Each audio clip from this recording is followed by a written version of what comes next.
personality you are, whatever you've done in your life, he's saying everybody comes under this umbrella.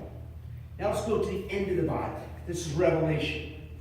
And here's a picture of what heaven will look like as God brings together all of those who believe in him, all of his children, all that he has loved. And this is the vision that John receives of heaven, and he records in the book of Revelation.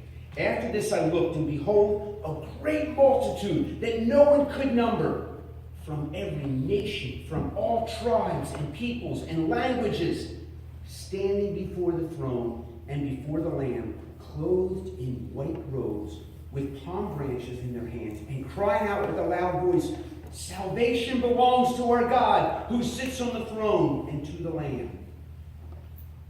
Verse 9. Every nation, all tribes and peoples and languages. No one's excluded. Everyone is going to be represented in heaven. Every tribe, every language, every nation, every people. There is no race, there is no group of people that we can say God has excluded them. And so when we consider who our neighbor is, we don't have a basis to say there is no neighbor that I will not love and invest in. And again, Jesus told the story of the sheep and the goats that we looked at just a moment ago. Everyone is included in God's picture. Now, this morning, we don't have time to dig deeper. Jesus tells a story where he talks about not throwing your pearls before swine.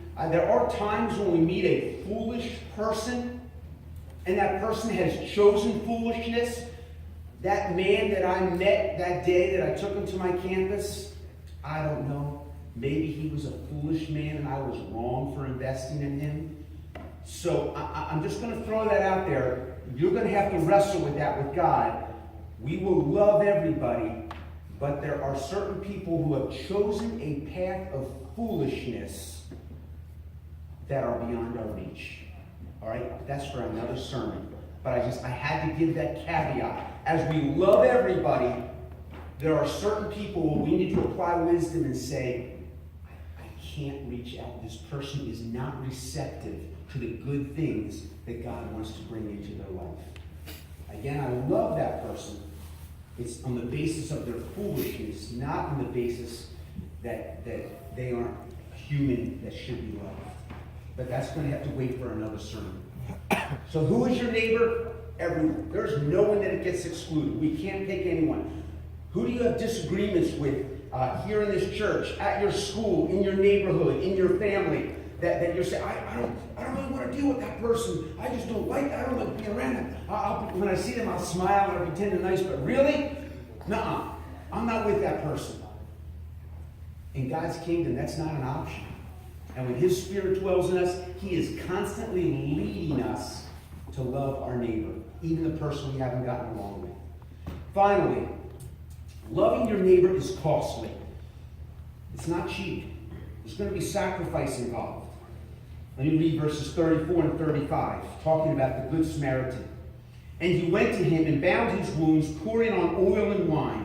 Then he set him on his own animal and brought him to an inn and took care of him. And the next day he took out 2 denarii and gave it to the innkeeper, saying, take care of him, and whatever more you spend, I will repay when I come back. I want you to look at the cost that came to this Good Samaritan who helped this man who had been robbed and beaten on the side of the road. I want you to look at the cost. First of all, time. All right? Time. As I meet with the people of China Grace, as I get to know all of you, I see that time is a very high priority in the lives of this church. We have a very high regard for time, all right? I don't want to waste my time. I don't have a lot of time. I find that when I try to schedule meetings with people in this church, that we are busy people. And I'm a busy guy, all right? If you call me and say, hey, can I get together this afternoon? There's a good chance I've already got something scheduled for this afternoon, all right? If you want to schedule something with me, usually it's like weeks in advance. And many of you are the same way, all right? There's some people in this church, I try to meet with them, and we'll have to schedule something like a month down the road, you know? All I want is an hour for lunch together, you know? So I see that time is a high priority in this church, and that's not a bad thing. But here is this man walking down the road. He sees this guy injured. He's some kind of a businessman, a merchant. He's got an animal, which means he's wealthy. That would be like owning a car, okay? All right? And he takes significant time out of his journey to just hold up everything and take care of this man.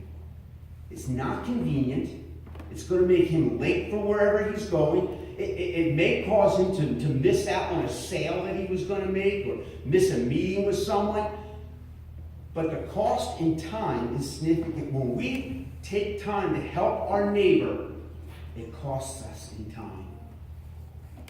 But we do it because it's not optional, because that's the heart of God. And when we're a believer, it's a heart He's put in it. Secondly, money.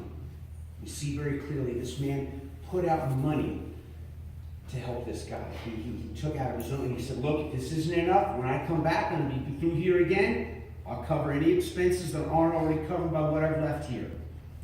And thirdly, safety. He's stopping and helping a guy who just got beat up by robbers. What's to say they're not going to come out? I mean, wouldn't it be great to rob this Samaritan? He's got a donkey. He's got material. He's got money. I mean, this guy is putting himself at risk to help this guy he doesn't even know, this total stranger along the road. And I want to point out that Jesus was very crafty when he chose a Samaritan. The Jews and the Samaritans hated each other. It went back hundreds and hundreds of years. And these two groups hated each other. And yet Jesus purposely chooses a Samaritan. And he says, look, he cared for a neighbor, even a neighbor that culturally they hated each other. And so when we go to love our neighbor, it's going to cost us time, money, and safety. So I said to you that this week I was down in Memphis. I went to this 2-day conference. It was amazing. I love good preaching. I wish I could preach to you. Needs to make action to respond to our neighborhood.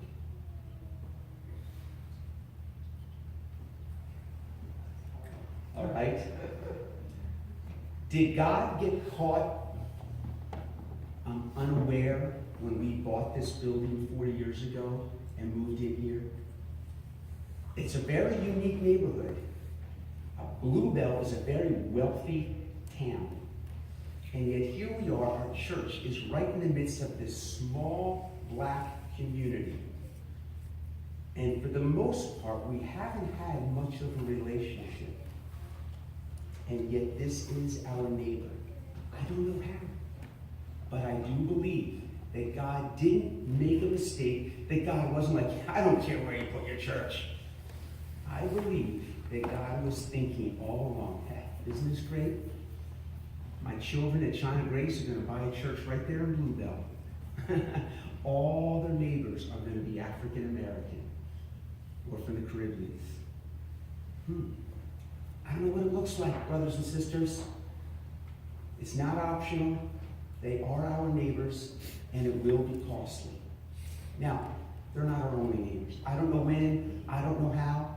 I'm depending on God to lead all of us, that all of us are going to gain a vision for what we do. But it's not just our neighbors here at China Grace. It's at your school, at your workplace. It's in your neighborhood. It's even family members of yours that you find annoying and difficult. God has called us to love them all and to be a good neighbor, to be like this good Samaritan. It's who God makes us. When we believe Him, that's how we respond. I want us to close by having 5 minutes to have a discussion. So turn to your neighbor, and I've got 2 questions I want you to consider. All right? If you have better questions, go for it. All right? But this is suggestions. Here's 2 questions. 1, who are the neighbors that God has put in front of you? Just share with your neighbor. Well, I think here's one of the neighbors. Secondly, do you remember the priest and the Levite who walked by the man who was injured? Remember those two? They got on the other side of the road. Whoa, we don't want to be near this guy. Okay. Second question: why are you sometimes tempted to be like them and to walk past them on the other side of the road. So I want you to take 5 minutes, and then our worship team is going to come up and lead us in a closing hymn.